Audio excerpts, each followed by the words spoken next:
नमस्कार, मैं रवीश कुमार। मूर्ति बन जाने से ना तो इतिहास की समझ पूरी होती है, ना ही इतिहास की नाइंसाफियां मिट जाती हैं। सरदार वल्लभ भाई पटेल के नाम से अब दुनिया में सबसे ऊंची मूर्ति है। सरदार जब दुनिया छोड़कर गए तो उनके नाम से कोई खास संपत्ति नहीं थी, लेकिन उनके जाने के 68 साल के बाद उनके नाम से 3000 करोड़ की मूर्ति है। 3000 करोड़ की मूर्ति बनाने के बाद भी सरदार पटेल की समझ तभी पूरी होगी जब आप उन पर लिखी किताबों को पढ़ेंगे। 160 से अधिक किताबों और रिपोर्ट से गुजरते हुए राजमोहन गांधी ने उनकी जीवनी लिखी थी। आप खुद भी पटेल लाइफ के आखिरी पन्नों में संदर्भ के लिए इस्तेमाल किताबों की सूची से गिन सकते हैं कि कितनी पढ़ाई की गई है। वैसे पटेल के जीवन में ही नरहरि पारिख ने उनकी जीवनी लिख दी थी। भारत की राजनीतिक चर्चाओं में अक्सर पटेल का जिक्र आते ही बात कहीं और कहीं से कहीं चली जाती है। इसलिए पटेल को जाने बगैर, पढ़े बगैर आप भारतीय राजनीति की किसी भी बहस में टिक ही नहीं सकते हैं। बेहतर है आप भी उन 165 किताबों और रिपोर्ट्स को खुद भी पढ़ें। अच्छा है इस किताब को भी पढ़ लें।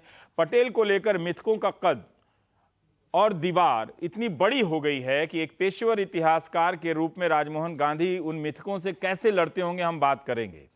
महात्यागी गांधीवादी सरदार के जीवन को एक टीवी प्रोग्राम से समझ लेने का भ्रम ना तो आप पालिएगा, ना ही मैं ऐसा दावा कर रहा हूं।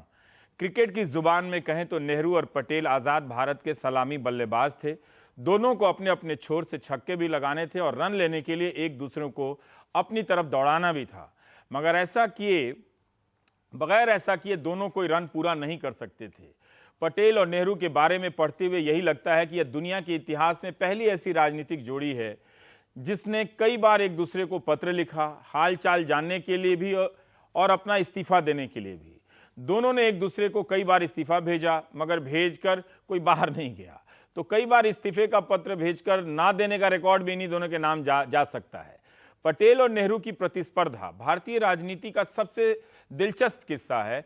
इस लिहाज से पटेल भारत के पहले और आखिरी गृह मंत्री हैं जो कैबिनेट में रहते हुए कैबिनेट के भीतर और पार्टी के भीतर अपने नेता को, प्रधानमंत्री को चुनौती देते हैं, राजनीति में हरा देते हैं, भारी पड़ जाते हैं, मगर कई बार पीछे हटते हैं, उस नेता के लिए सामने आते हैं। लेकिन एक बार भी अपने नेता के खिलाफ किसी को मौका नहीं देते कि वो अपमानजनक शब्द कह दे। क्या आज सपने में कोई भी सोच सकता है कि कोई प्रधानमंत्री अपने गृह मंत्री को इस हद तक जाने की छूट देगा, पटेल बनने की छूट देगा?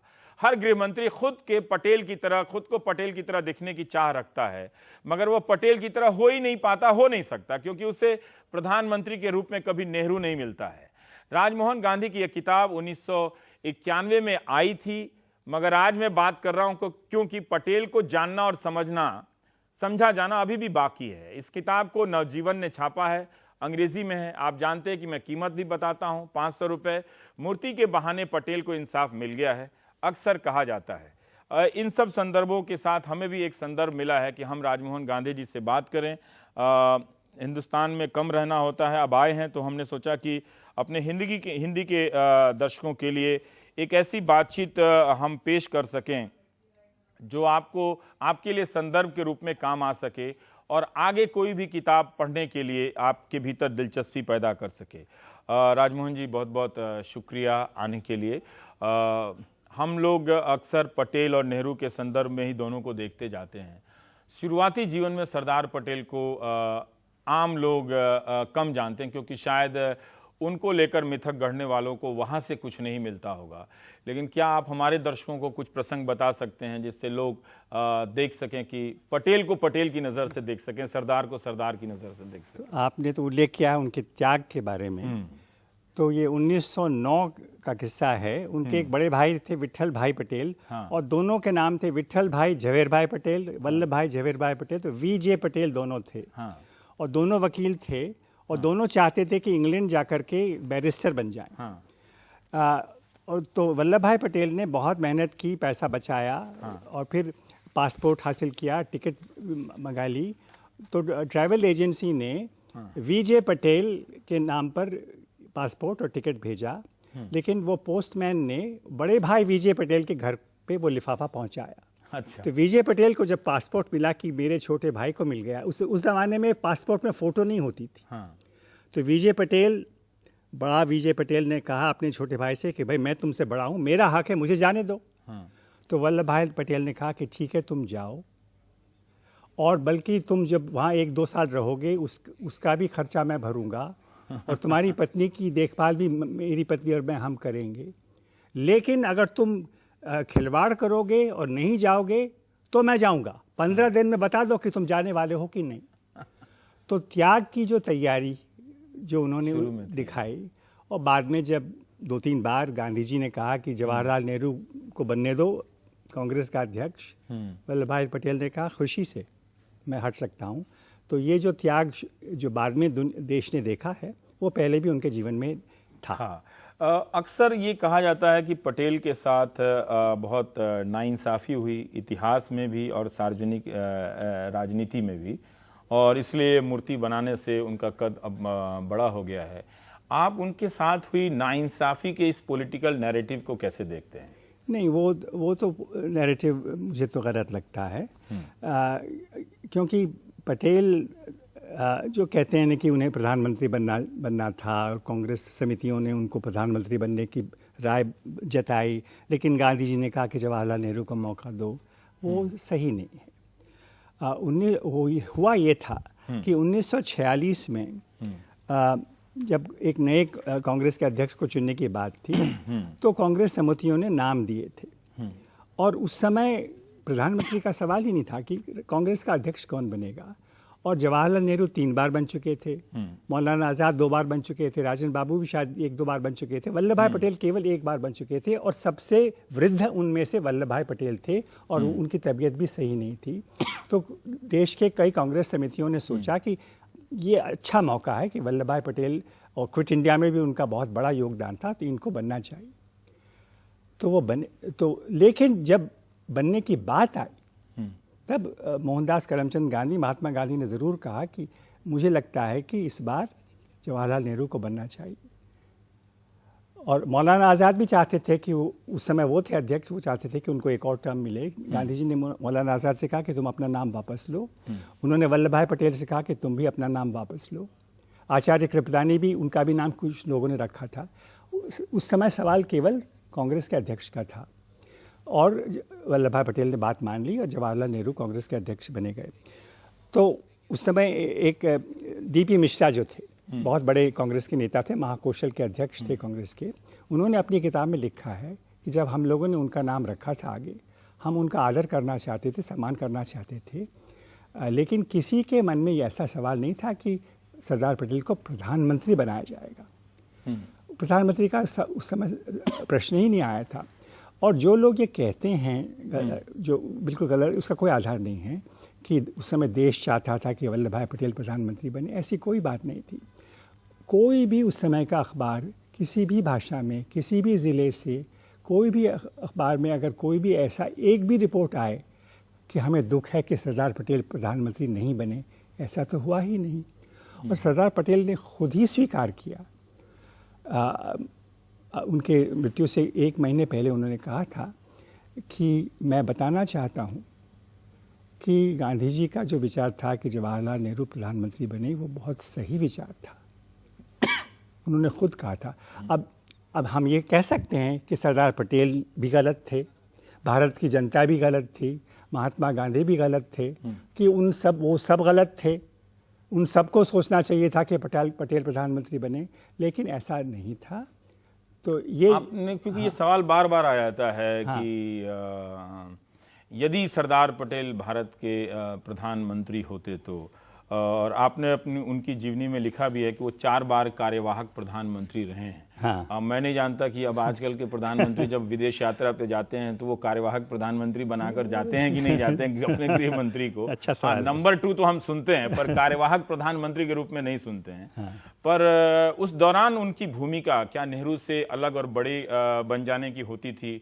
कोई महत्वाकांक्षा उनके भीतर आई हो? लोग आसपास कहते हो कि पटेल आप सरदार आप बेहतर प्रधानमंत्री हो सकते हैं कैबिनेट में या कैबिनेट से बाहर? कई सालों बाद लोगों ने ज़रूर कहा था, जयप्रकाश जी ने भी कहा था, राजा जी ने भी एक बार कहा था, अच्छा होता कि वल्लभ भाई पटेल प्रधानमंत्री। लेकिन 1945, 46, 47, 48, 49, 50 में किसी ने एक बार भी ऐसा विचार व्यक्त नहीं किया।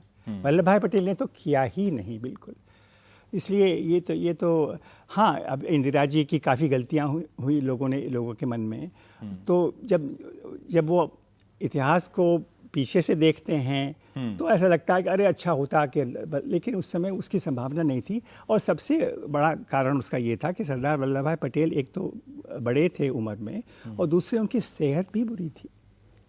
इसलिए वो सवाल न उनके मन में था न किसी और के मन में था। नहीं था।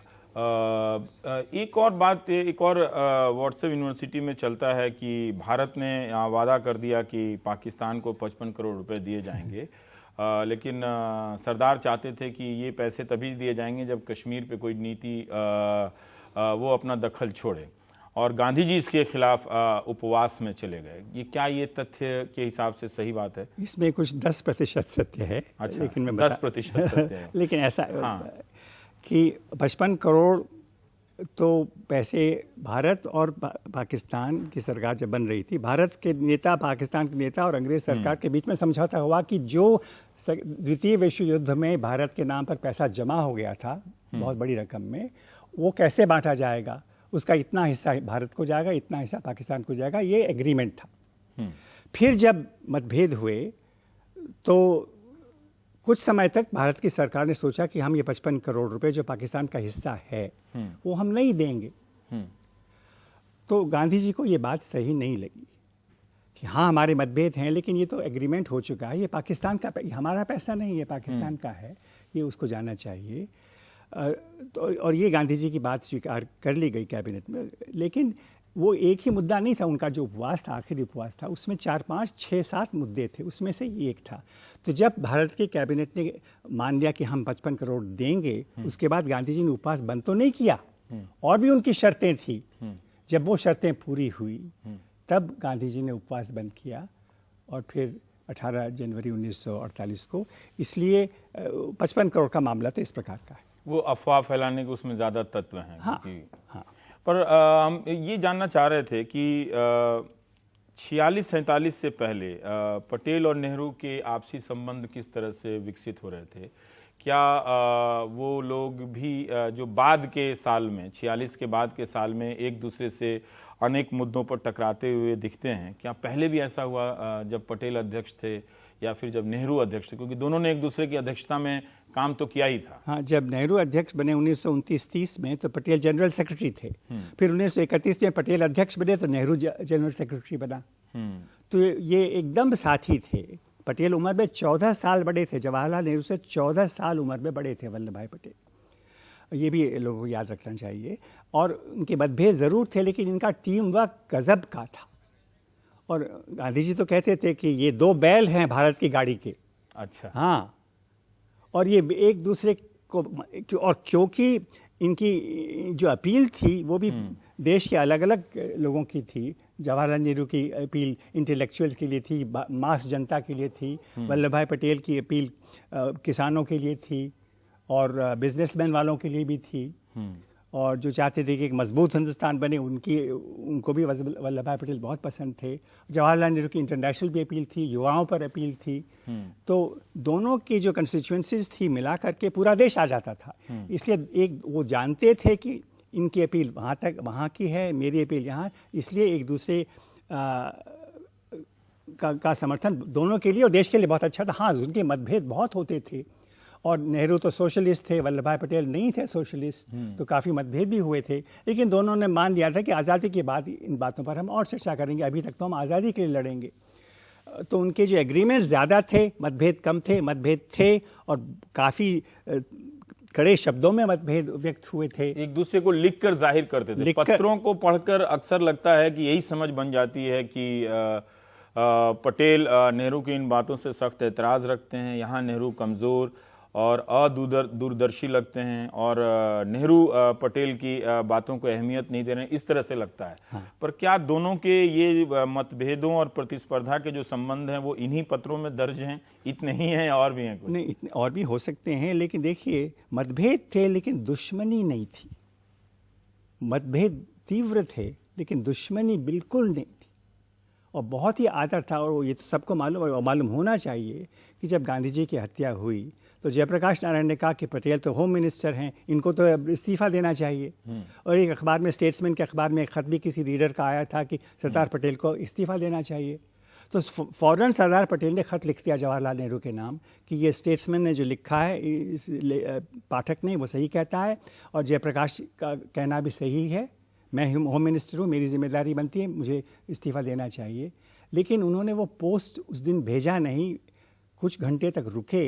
इस बीच में जवाहरलाल नेहरू का खत उनके सामने आया कि सरदार वल्लभ भाई, तुम और मैं, हम इतने सालों से साथ हम काम करते आए हैं, अब हमारी ज़रूरत और भी ज़्यादा है कि हम साथ मिलकर काम करें। बापू के जाने के बाद मैं वायदा देता हूं कि मैं तुम्हारा साथ कभी नहीं छोड़ूंगा और मैं ये अपेक्षा रखता हूं कि तुम मेरा साथ नहीं छोड़ोगे। बहुत बढ़िया खत जवाहरलाल नेहरू का पटेल के नाम पर आया और पटेल ने तुरंत इतना बढ़िया जवाब दिया। तो ये था उनका रिश्ता। पटेल ने भी रेसिप्रोकेट किया, बहुत ही रेसिप्रोकेट किया। और बापू के जाने के बाद तो और भी हमारा कर्तव्य बनता है कि हम एक दूसरे को और भी मजबूत बनाएं और देश के सामने हम, हाँ ज़रूर हमारे मतभेद हैं, लेकिन जिस तरह से उसे बढ़ा चढ़ा कर देश के सामने रखा जाता है वो बिल्कुल गलत है। और अंत तक ऐसा रहा। और जब पटेल गए और जो जवाहरलाल नेहरू ने पहले पार्लियामेंट में शब्द व्यक्त किए और फिर पटेल के फ्यूनरल में, गजब के शब्द हैं, पढ़ने लायक हैं। जो उनका एक दूसरे के लिए प्रेम था और आदर था, ज़रूर प्रतिस्पर्धा थी लेकिन दुश्मनी बिल्कुल नहीं। गांधी की हत्या से पटेल काफ़ी हिल गए थे। हाँ, हिल गए थे क्योंकि वो थे होम मिनिस्टर और उन्हें हार्ट अटैक भी हुआ। खुद को माफ नहीं कर पाए, ऐसा लगता है। हाँ, क्योंकि हाँ, उन्होंने काफी सुरक्षा की तैयारी की थी। हाँ, सादे लिबास में बंदूकधारियों को भेजा था, सिर्फ सर्च करने की अनुमति गांधी जी ने नहीं दी थी। लेकिन ज़रूर उनको, पटेल को लगा कि हाँ मैं तो होम मिनिस्टर हूँ, तो मैं नहीं बचा पाया। हार्ट अटैक हुआ, मरते मरते बचे। तो और गांधी और वल्लभ भाई पटेल के बीच भी बहुत ही प्रेम था और जेल में कितने समय साथ बिताए और जो एक दूसरे के प्रति मजाक हुआ और उसके बारे में तो फिल्म बन सकती है। जबरदस्त मजाक काफी करते थे। अरे बहुत मजाक करते थे। और गांधी जी, क्या गांधी को पता था कि पटेल मजाक करते हैं? अरे गांधी तो चाहते थे कि पटेल उनके सामने मजाक करता था। पर एक चीज और मैं जानना चाहता हूं कि ये कश्मीर वाले संदर्भ में आने से पहले 55 करोड़, जब एक ऐसा वाकया आता है कि ये तय होता है कि भारत और पाकिस्तान दोनों अपने अपने मुल्कों में माइनॉरिटीज़ अफेयर मिनिस्ट्री बनाएंगे और पटेल शुरू में एतराज़ करते हैं लेकिन बाद में वो सहमत होते हैं कि हाँ ये फैसला ठीक है। तब श्यामा प्रसाद मुखर्जी इस्तीफ़ा देकर चले जाते हैं। मैं थोड़ा सा वो प्रसंग जानना चाहता हूँ कि क्या हुआ था और क्यों पटेल ने फिर नेहरू का बचाव किया था। उसमें एक और बात आई थी कि लियाकत अली खान उस समय प्रधानमंत्री थे पाकिस्तान, वो भी इंडिया आए थे और एक नेहरू और इंडिया और पाकिस्तान का एक समझौता हुआ था रेफ्यूजीज़ के बारे में और माइनॉरिटीज़ के बारे में। तो पटेल ने उसका पूरा समर्थन किया कि माइनॉरिटीज़ को हमें बचाना। और श्यामा प्रसाद मुखर्जी और के.सी. नियोगी, एक दूसरे मंत्री, 2 मंत्री वो भी बंगाल के थे, उन्होंने इस्तीफा दिया। लेकिन पटेल ने जवाहरलाल नेहरू का बिल्कुल पूरा साथ दिया उस समय। बंगाल गए और बहुत स्पष्ट शब्दों में उन्होंने इस एग्रीमेंट का बचाव किया। और श्यामा प्रसाद मुखर्जी तो एक तरह से, श्यामा प्रसाद मुखर्जी ने पटेल के फैसले की लाइन से अलग लाइन ली, उस समय अलग लाइन ली। और लेकिन एक भी सोचने लायक बात है, 1 मिनट के लिए मैं वापस जाऊं, कि जब 1947 की सरकार बनी, पहली आज़ाद गवर्नमेंट की सरकार, उसमें डॉक्टर अंबेडकर थे। उस समय वो पहले कांग्रेस के खिलाफ थे। श्यामा प्रसाद मुखर्जी भी कांग्रेस के खिलाफ थे और एक षणमुखम चट्टी थे, वो प्रो एम्पायर थे। लेकिन ऐसे लोगों को भी सरकार में लिया था कि सिर्फ कांग्रेस की सरकार न बने लेकिन पूरे देश की किसी तरह से सरकार बने, ऐसा भी इनका इरादा था। और सरकार किसने बनाई थी? केवल जवाहरलाल नेहरू ने नहीं बनाई थी। जवाहरलाल नेहरू, वल्लभ भाई पटेल ने साथ मिलकर, गांधी जी का भी उसमें योगदान था। लेकिन वो बढ़िया सरकार थी जिसमें माइनॉरिटीज़ के थे और 2 दलित थे। बाबू जगजीवन राम भी थे डॉक्टर अम्बेडकर के साथ, मौलाना आज़ाद थे, रफ़ी अहमद किदवई थे, राजकुमारी अमृत कौर थी कि वो क्रिश्चियन थी। वो जो पहली कैबिनेट है इंडिया की, वो भी समझने लायक चीज़ है जिस पे कम हमारा ध्यान जाता है। पर राजमोहन जी, मैं ये जानना चाहता हूँ कि क्या है उनके जीवन में ऐसा कि अक्सर उन्हें बहुत उदारता के साथ और सहजता के साथ हिंदूवादी दक्षिणपंथी राजनीतिक तत्व उन्हें अपना लेते हैं, उन्हें अपना नायक बना लेते हैं। क्या पटेल की जीवनी को लिखते समय आपको कहीं एक बार के लिए भी लगा कि हाँ, पटेल में उस तरह की संकीर्णतावादी तत्व थे उनकी सोच में, जो पुरुषोत्तम दास टंडन में देखकर नेहरू उनके खिलाफ हो गए थे कि इस तरह के व्यक्ति को, जो कांग्रेस की नीतियां और देश कैसे बनाना है, सेकुलर मुल्क बनाना है, उसके खिलाफ सोच रखने वाले व्यक्ति को हम कांग्रेस का अध्यक्ष नहीं बनने देंगे? देखिए, सरदार पटेल ज़रूर हिंदुओं का बचाव करते थे। और अगर ऐसी खबर आई कि आज 50 मुसलमान मारे गए और उसी वक्त की खबर आई कि आज 50 हिंदू मारे गए हैं, तो ये सही बात है कि सरदार पटेल को जब हिंदुओं के मारे जाने की बात आती थी तो उनको गुस्सा ज़्यादा आता था। सही बात है। लेकिन जब सवाल आता था कि सरकार को क्या करना चाहिए, कानून को क्या करना चाहिए, लॉ एंड ऑर्डर मशीनरी को क्या करना चाहिए, तो वो बिल्कुल इम्पार्शल, सख्त, कि जिसने बदमाशी की है, जिसने जुल्म किया है, उसको पकड़ना है, उसको रोकना है, और लोगों, जो कमज़ोर लोग हैं, उन्हें बचाना है। तो उनका ये नहीं कह सकते हैं कि उनका दिल ऐसा था कि कोई भी इंसान हो, कहीं भी उसको अगर दुख पहुंचे तो बिल्कुल बराबर की ही भावना तुरंत आती थी। लेकिन एक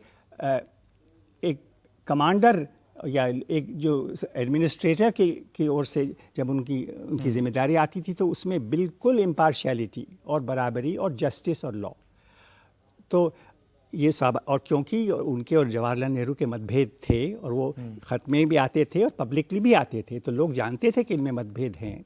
और क्योंकि जवाहरलाल नेहरू को कई लोगों ने, आरएसएस वगैरह के लोगों ने पसंद नहीं किया, तो इसलिए उनको सरदार पटेल की प्रशंसा करना सही लगा, अच्छा लगा। उनको लगा कि उनके फ़ायदे में भी है। तो लेकिन उसके पीछे ऐसा मानना कि सरदार पटेल नैरो माइंडेड थे, ये कम्युनल थे, ये बिल्कुल गलत होगा। लखनऊ का जो भाषण है कश्मीर को लेकर, उस एक प्रसंग को लेकर काफ़ी उनको इस तरफ हिंदूवादी राजनीति के तत्वों की तरफ से देख, पर उनको क्या कभी बेचैनी नहीं थी? क्या वो किसी भी प्रकार से कम कमिटेड थे सेकुलर भारत को लेकर? नहीं। या जो पुरुषोत्तम दास टंडन जब जीतने के बाद अपना स्पीच देते हैं और जिसमें एक आपने लिखा है कि हिंदू राष्ट्र या हिंदू नेशन बनाने की बात से वो फिर मुकरते हैं और उसका खंडन, निंदा करते हैं उसके साथ। हाँ, और सरदार पटेल ने कहा कि ये हिंदू राज एक पागल विचार है, इट्स ए मैड आइडिया। उन्होंने कहा था कि हिंदू राज एक पागल विचार। हाँ, ये सरदार पटेल का स्पष्ट है और वो हिंदुस्तान टाइम्स में छपा था उससे उनका बयान। तो फिर भी ऐसा क्या होता है कि वो हमेशा पटेल उनकी तरफ चले जाते हैं? मैं थोड़ा सा और जानना चाहता हूँ क्या था उनके जीवन में ऐसा, जबकि उन्होंने आरएसएस पे बैन लगाया था, आरएसएस पर बैन हटाने के लिए उनसे वादा लिया था, तो क्या आरएसएस ने वो वादा पूरा किया जो पटेल के साथ किया था? नहीं किया ना, क्योंकि वो वादा तो था कि हम पॉलिटिक्स में बिल्कुल शरीक नहीं होंगे, हम बिल्कुल सिर्फ कल्चरल काम करेंगे, सोशल काम करेंगे, पॉलिटिकल काम करेंगे ही नहीं। वो तो नहीं किया ना, तो वादा तो पूरा नहीं हुआ। उन्होंने तो ये भी कहा था कि संविधान बनाएं, संविधान हाँ, लिखिए और जनवादी तरीके से लिखिए। हाँ, मतलब हाँ, 4 लोग मिलके ना लिखें जैसे। हाँ,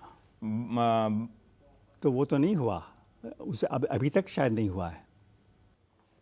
एक छोटा सा ब्रेक लेंगे, ब्रेक के बाद आएंगे तो ये बातचीत जारी रहेगी।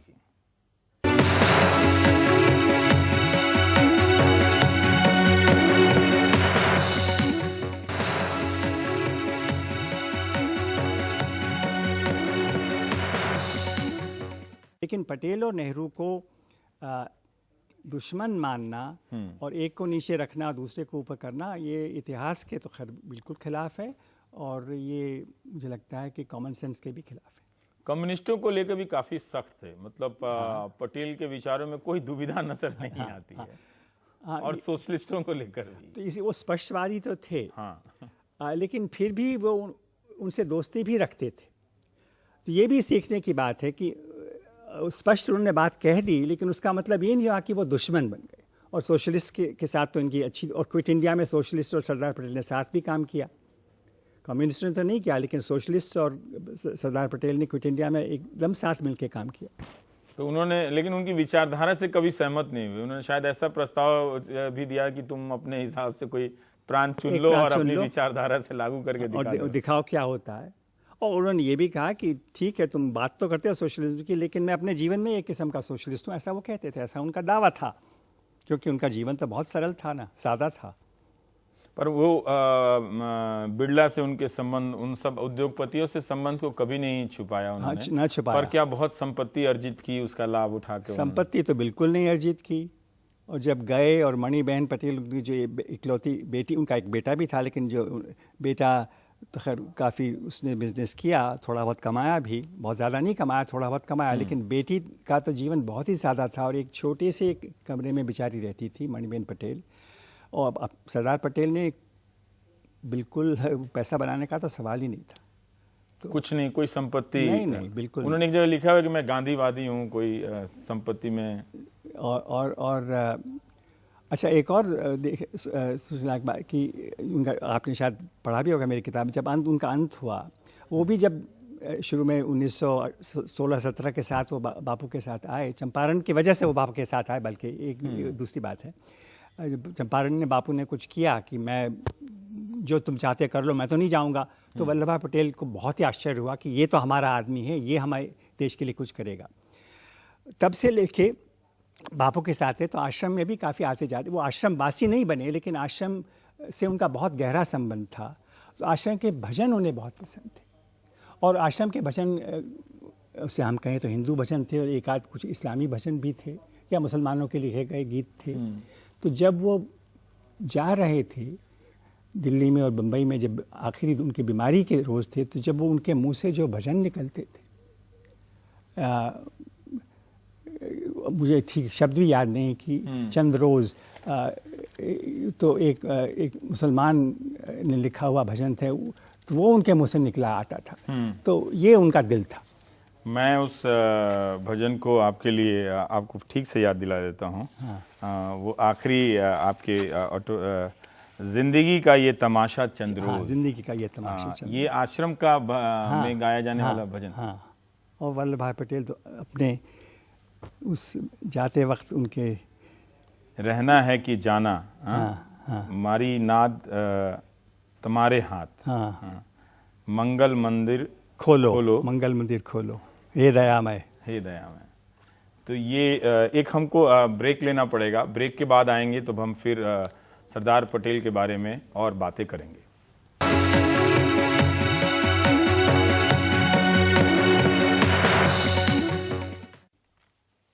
अब मैं इतनी सारी बातचीत हुई, पर मैं आपने जिस पटेल को समझा है, ऐसे बहुत सारे लोगों का हुजूम आपके सामने हो, जो ये समझते हो कि पटेल को मौका नहीं मिला, नेहरू ने पटेल के साथ नाइंसाफ़ी की, नेहरू नहीं होते तो पटेल को और मौका मिलता। उन लोगों को आप क्या बताना चाहेंगे, दोनों की प्रतिस्पर्धा से जो आपने पढ़ते हुए सीखा है? मैं कहूँगा कि जो नेहरू के बारे में बहुत कुछ जानते हैं और नेहरू से बहुत खुश हैं, मैं उनसे अनुरोध करूँगा कि पटेल की जीवनी आप पढ़ें।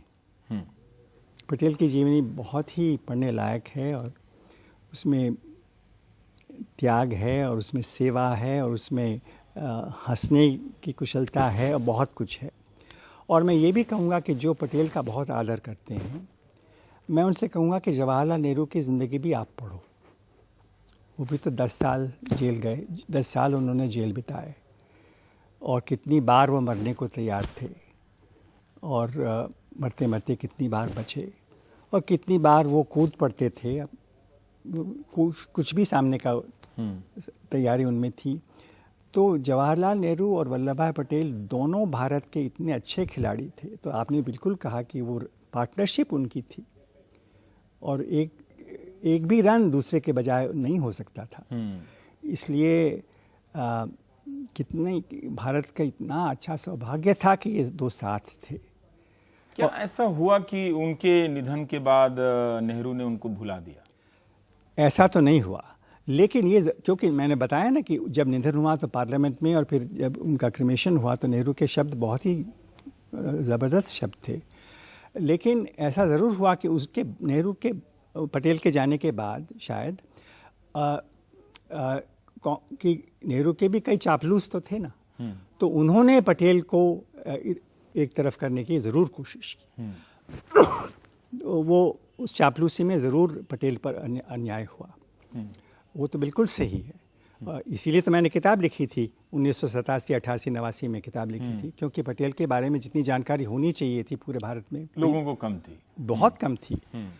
इसे वो तो अन्याय ज़रूर हुआ है, लेकिन उसमें जवाहरलाल नेहरू का हाथ मैं नहीं देखता हूँ, बिल्कुल नहीं देखता हूँ। लेकिन उनके बाद जो लोग आए, और ख़ास करके जो शायद इंदिरा जी के समय, तो किसी को ऊंचा दिखाने के लिए किसी और को नीचा करना, ये एक आदत, ये भी गलत हुआ, ये होता है, आदत है, लेकिन ये बिल्कुल बेहुदा आदत है। बेहुदा आदत है, क्योंकि दोनों के संबंध कोई एक दूसरे से ऊपर और नीचे के नहीं थे। मणिबेन ने लिखा है कि वो रोज शाम को एक दूसरे के घर जाना, और आपने भी लिखा है कि जब वो तीन मूर्ति में शिफ्ट हो गए तो वो दूरी बढ़ गई, वो दूरी बढ़ गई, बिल्कुल एक फिजिकल रीजन से दूरी बढ़ गई, बिल्कुल सही। और ये भी मैं पढ़ रहा था, उर्विश कोठारी ने लिखा है कि गोधरा में उनकी जिंदगी में, पटेल की जिंदगी में ही नेहरू ने एक मूर्ति का उद्घाटन किया था, और पटेल विद्यानगर बनाया था, वल्लभ विद्यानगर गुजरात में, जो इंस्टीट्यूशनल एरिया है वो बनाया था। पर इन दोनों की ज़िंदगी से हमें यही सीखना चाहिए कि अपने अपने विरोध को और अपने अपने विचारों को साथ लेकर कैसे बढ़ाया जा सकता है। और ये भी देखिए कि नेहरू, वल्लभ भाई पटेल को डिप्टी प्राइम मिनिस्टर थे, और हर वक्त और वो सरकार, कईयों ने ऑथर्स, हिस्टोरियंस लिखा है कि ये सरकार इंडिया में किसकी थी, वो नेहरू पटेल की सरकार थी। वो ड्यूएमविरेट बताते हैं कि दो लोगों ने साथ मिलकर के भारत का नेतृत्व किया था। वो सिर्फ नेहरू की सरकार नहीं थी, सिर्फ पटेल की सरकार नहीं थी, दोनों की सरकार थी। और आजकल भी ऐसा तो होता नहीं है कि लोग हम शेयर करें और उनके साथ अपना काम करें, अपना नेतृत्व दिखाएं। बहुत बहुत शुक्रिया राजमोहन जी, ये जानकारी देने के लिए बहुत बहुत शुक्रिया, थैंक यू।